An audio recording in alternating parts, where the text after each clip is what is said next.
गप्पी राम के पहले पार्ट में आपको मैंने बताया, वैसे एक बार बताऊँ, बाद में जो बताया, मुझे नहीं पता आपको कहानी कैसी लगी, वो मेरी समझ में नहीं आया।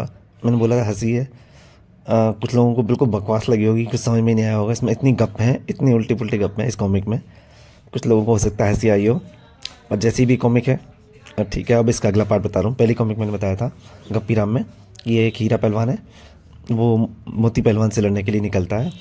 और उसके पहले नगीना को देखता है कि नगीना कितनी ताकतवर है, और लास्ट में वो हीरा पहलवान से लड़ाई टाल देता है। और जब नगीना से शर्त लगाता है और खाने पीना उसका पूरा नहीं कर पाता, शर्त में हार जाता है, तो उसे राजा के पास लेके जाता है। अब मैंने पहली कहानी में बस इतना ही बताया था, और दूसरा पार्ट उसका आगे। नगीना राजा के दरबार में पेश की गई। मैंने तुम्हारी बहादुरी की बड़ी तारीफ सुनी है। हमारे इन मुक्केबाजों में किससे लड़ सकती हो? आपके सारे मुक्केबाज गीदड़ हैं। राज्य का सबसे बड़ा मुक्केबाज नगीना पर टूट पड़ा। आहा, मेरे दांतों का दर्द जाता रहा, अब मेरी बारी है। नगीना एक ही मुक्के में उसका जबड़ा जबड़ा चूर हो गया। बाप रे, मर गया।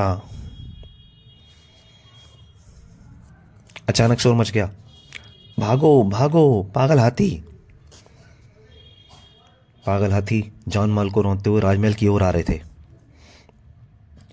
राजा ने नगीना से बोला, बहादुर बेटी, तुम इन पागल हाथियों को काबू में ला सकती हो, आप बेफिक्र रहिए। राजा साहब, आपके इन पागल हाथियों को कहाँ फेंक दूं? मेरे महल की छत पर। नगीना ने हाथियों को गेंद की तरह ऊपर उछाल दिया। राजा के महल की छत पर हाथियों के वजन से राजमहल की छत धसक गई। सरकार, छत टूट गई और सभी हाथियों का काम तमाम हो गया। राजा नगीना पर गुस्सा हो गया।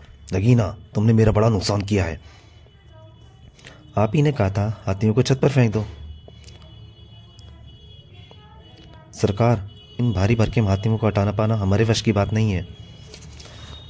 राजा नगीना पर बरस पड़े। तुम्हें मेरा नुकसान भरना होगा। बहादुरी के लिए इनाम देने के बजाय आप मुझे सजा दे रहे हैं। चलो हीरा पहलवान, तुम्हारा राजा बड़ा खुदगर्ज है, तुम मेरा हर्जाना चुकाए बिना नहीं जा सकती। हिम्मत है तो रोक लीजिए। अभी इस लड़की से भिड़ना ठीक नहीं है। नगीना के जाने के बाद हमें उस खतरनाक लड़की को गिरफ्तार कर लेना चाहिए, वह हम पर हमला कर सकती है।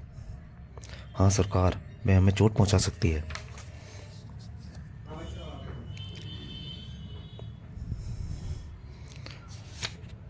राजा अपनी सेना लेकर वहां तक पहुंच गया नगीना के घर।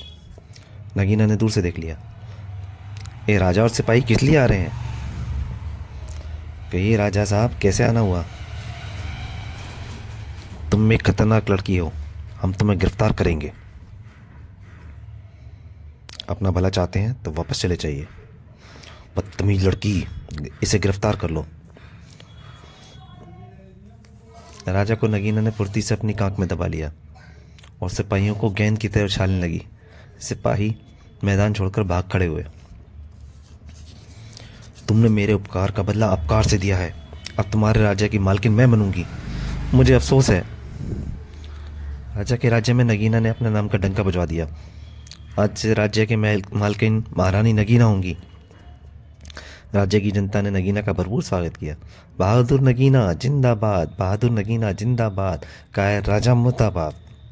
तो दोस्तों, मुझे नहीं पता आपको ये कॉमिक कैसी लगी होगी। किसी को अच्छी लगी होगी, किसी को हंसी आई होगी, किसी का दिमाग ख़राब हुआ होगा, पर जो है कॉमिक जैसी है वैसी थी।